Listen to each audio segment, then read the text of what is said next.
अस्सलाम वालेकुम जी। ਕੀ ਹਾਲ ਨੇ ਦੋਸਤੋ, ਠੀਕ ਹੋ ਜੀ? ਅੱਛਾ ਸਰ जी, मैं मज़हर अमीन अर्ज़ कर रही हूँ। ये मंजूर अकबर लाले का ज़रई फार्म टनल ज़रई फार्मिंग है जी।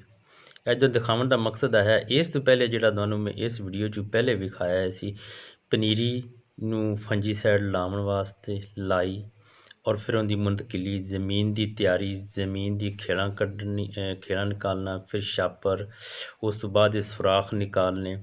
ਇਸ ਤੋਂ ਬਾਅਦ ਜਿਹਦੇ ਉੱਤੇ ਜਿਸ ਟਾਈਮ ਇਹ ਪਾਈਪ ਟਨਲ ਕੀਤੀ, ਉਹ ਤਕਰੀਬਨ ਪਹਿਲੀ ਵੀਡੀਓ 'ਚ ਮੈਂ ਤੁਹਾਨੂੰ ਸਾਰਾ ਮੁਕੰਮਲ ਦਿਖਾ ਚੁੱਕਾ ਔਰ ਇਸ ਤੋਂ ਅੱਗੇ ਤੁਹਾਨੂੰ ਇਸ ਟਾਈਮ ਦੀ ਇਹਦੀ ਫਰੂਟਿੰਗ ਵੀ ਦਿਖਾਣੀ ਹੈ ਜੀ।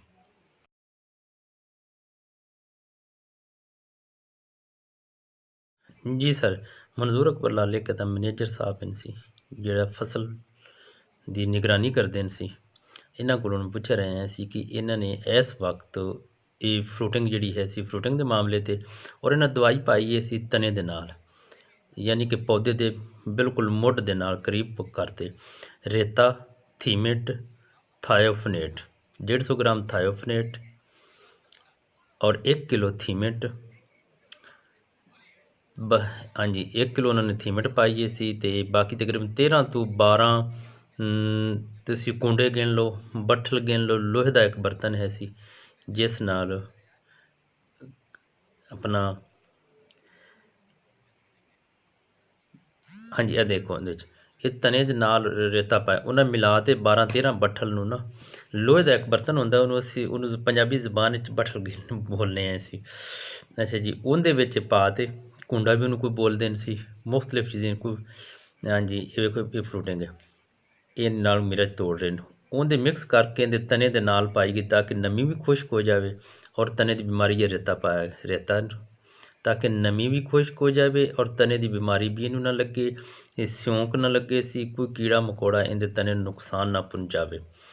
जिंदे विच 1 किलो दस रहा है सी थीमेट, 150 ग्राम थायोफनेट और 12 तो 13 पंजाबी जबाने असीं नूं बोलने हैं बट्ठल दा लफ्ज़ देने हैं सी, लोहे दा हुंदा है सी, जिंदे नाल मट्टी सीमेंट उठावी दा हुंदा है सी, तमीरात करन वास्ते छोटे छोटे हुंदा सी उसनूं। हाँ जी, ये सामने विखा रहे हैं सी, इन्हूं फ्रूटिंग काफ़ी सारी लगी हुई सी, कुछ चुनाई करते फिरदे सी। हाँ जी, इस सफाई का निज़ाम भी वेखो जी, माशाल्लाह बड़ा ज़बरदस्त है। सफाई उन्हें रखी सी, जड़ी बूटी कोनी है सी, कोई है सी, बट सामने दे जी सर आ फ्रूटिंग है जी, माशाल्लाह ज़बरदस्त मिर्च खड़ी है।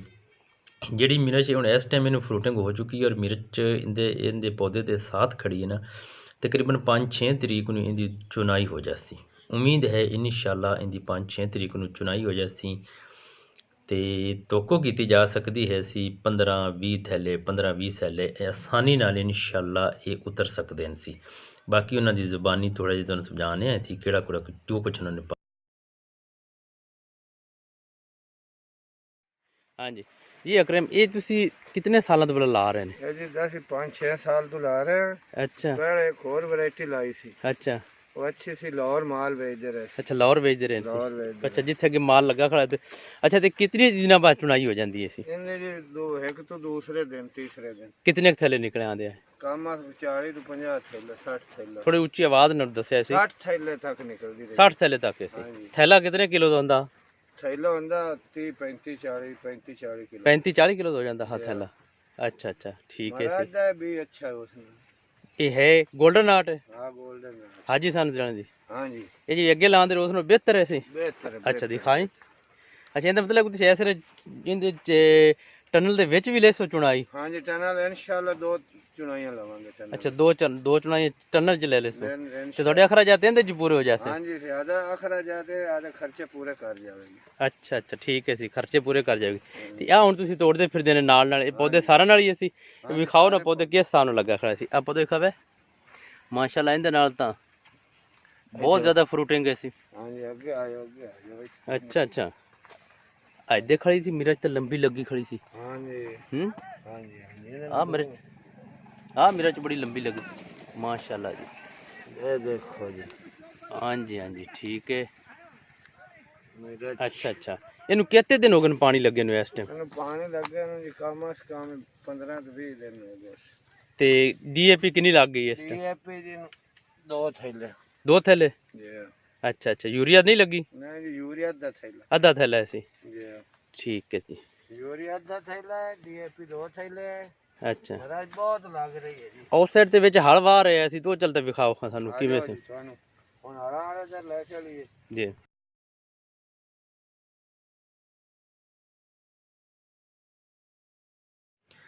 अस्सलाम वालेकुम जी जी जी दोबारा ਤੁਹਾਨੂੰ ਇਹ ਹਲ ਹੈ ਜੀ ਜਿਹੜਾ ਆ ਵੇਖੋ ਤੁਹਾਨੂੰ ਹਲ ਦੀ ਸ਼ਕਲ ਵਿਖਾ ਦਈਏ। 3 ਲੱਗੀਆਂ ਨੇ ਇਹਨੂੰ ਬਣਾਏ ਨੂੰ ਕੋੜ। ਇਹ ਦੇਸੀ ਤਰੀਕਾ ਲਾਇਆ ਸੀ। ਇੱਕ ਆਦਮੀ ਇਹਨੂੰ ਅੰਦਰ ਨੂੰ ਦਿਖਾਣੇ ਹੈ ਅੱਗੇ। ਇਹਦੇ ਤੇ ਵਜ਼ਨ ਪਾ ਲਓ ਜ਼ਿਆਦਾ ਲੱਗਣ ਹੋ ਜਾਂਦਾ ਹੈ, ਅਗਰ ਵਜ਼ਨ ਨਾ ਪਾਓ ਤਾਂ ਫਿਰ ਵੀ ਬਹੁਤ ਜ਼ਿਆਦਾ ਲੱਗਦਾ ਹੈ। ਲੇਕਿਨ ਛਾਪਰ ਕੋਈ ਮਿੱਟੀ ਦੇ ਭਰੇ ਹੋਏ ਪਏ ਹੈ ਸੀ ਤੇ ਉਹ ਦੋਸਤ ਉੱਤੇ ਰੱਖ ਲੈਣ। ਆ ਵੇਖੋ ਜੀ, ਇਹਦੇ ਨਾਲ ਇਹ ਹੈ ਕਿ ਨਮੀ ਇਹਨੂੰ ਦੁਬਾਰਾ ਜ਼ਮੀਨ ਦੇ ਤਲੇ ਦੇ ਵਿੱਚ ਵਾਓ, ਇੱਥੇ ਇਹਨੂੰ ਚਲਾਵਣ ਨਾਲ ਨਮੀ ਖਤਮ ਕਰਨ ਮਕਸਦ ਇੱਕ ਤਾਂ ਜੜੀ ਬੂਟੀ ਨਹੀਂ ਹੁੰਦੀ, ਇੱਕ ਨਮੀ ਖਤਮ ਹੋ ਜਾਂਦੀ ਹੈ ਸੀ ਇਹਦਾ। ਇਹ ਦੇਖੋ ਜੀ, ਬੜਾ ਆਸਾਨੀ ਨਾਲ ਇੱਕ ਆਦਮੀ ਇਹਨੂੰ ਸਿਰਫ ਅੱਗੋਂ ਇਹਨੂੰ ਸਿਰਫ ਇੱਕ ਹੱਥ ਨਾਲ ਛਿੱਕੀ ਜਾਂਦਾ ਸੀ। ਇਹਨੂੰ ਹਲਵਾ ਲੈਂਦਾ, ਤਿਆਰੀ ਹੋ ਰਹੀ ਸੀ ਇਸ ਤਰੀਕੇ। ਵੇਖੋ ਇਸ ਖੇਲ ਦੇ ਵਿੱਚ ਮਾਸ਼ਾਅੱਲਾ ਜੀ ਇਹ ਹਲ ਇੱਕ ਦਫਾ ਫਿਰ ਆ ਗਿਆ, ਫਿਰ 2 ਦਫਾ ਇਹਦੇ 'ਚ ਫਿਰ ਆ ਗਿਆ ਸੀ ਤੇ ਆਸਾਨ ਹੈ ਸੀ ਗੋਡੀ ਕਰਨਾ। ਹਾਂਜੀ, ਇਹ ਇੱਥੇ ਸਾਹਮਣੇ ਜੀ ਇਹ ਟਮਾਟਰ ਦਾ ਪੌਦਾ ਆਇਆ ਸੀ, ਉਹਨੇ ਚੁੱਕ ਕੇ ਅੱਗੇ ਫਿਰ ਰੱਖ ਦਿੱਤਾ ਹੈ ਹਲ। ਇਹ ਵੇਖੋ ਜੀ, ਗੋਡੀ ਹੋ ਰਹੀ ਹੈ ਤਾਂ ਕਿ ਨਮੀ ਖਤਮ ਹੋ ਜਾਏ। ਕਮ ਸੇ ਕਮ 15 ਤੋਂ 20 ਦਿਨ ਹੋ ਗਏ ਸੀ ਇਹਨੂੰ ਪਾਣੀ ਲਾਏ ਹੋਏ ਨੂੰ, ਤੇ ਅਜੇ ਤੱਕ ਵੀ ਪਾਣੀ ਲਾਉਣ ਦਾ ਇਰਾਦਾ ਨਹੀਂ ਹੈ ਕਿਉਂਕਿ ਉੱਤੇ ਟਨਲ ਹੈ। ਟਨਲ ਦੀ ਵਜ੍ਹਾ ਨਾਲ ਜ਼ਿਆਦਾ ਇਹਦੇ 'ਚ ਨਮੀ ਹੈ। ਜ਼ਿਆਦਾ ਨਮੀ ਜਿਹੜੀ ਹੈ ਸੀ ਉਹ ਪੌਦੇ ਨੂੰ ਨਾ ਤਾਂ ਗਰੋਥ ਕਰਨ ਦਿੰਦੀ ਹੈ ਔਰ ਫੰਜੀਸਾਈਡ ਦਾ ਵੀ ਬਾਇਸ ਬਣਦੀ ਹੈ। ਇਸ ਲਈ ਸਾਫ ਸੁਥਰੀ ਖੇਲੀ ਹੋ ਗਈ ਜੀ, ਜਿੰਦੇ 'ਚ ਹਲ ਚਲਾਇਆ ਸੀ। ਸਿਰਫ ਵਿਖਾਉਣ ਦਾ ਮਕਸਦ ਹੈ ਕਿ ਆਪਣੇ ਆਪ ਸਾਰੇ ਲੋਕ ਇਹ ਕੰਮ ਕਰ ਸਕਦੇ ਨੇ, ਮੁਸ਼ਕਿਲ ਨਹੀਂ ਹੈ ਸੀ ਜੀ। ਵਸਲਾਮ ਜੀ, ਅੱਗੇ ਇਨਸ਼ਾਅੱਲਾ ਜਦੋਂ ਚੁਣਾਈ ਹੋਵੇਗੀ ਫਿਰ ਤੁਹਾਨੂੰ ਇਹਦੇ ਬਾਰੇ ਅੱਗੇ ਦੱਸਿਆ ਜਾਵੇਗਾ ਜੀ।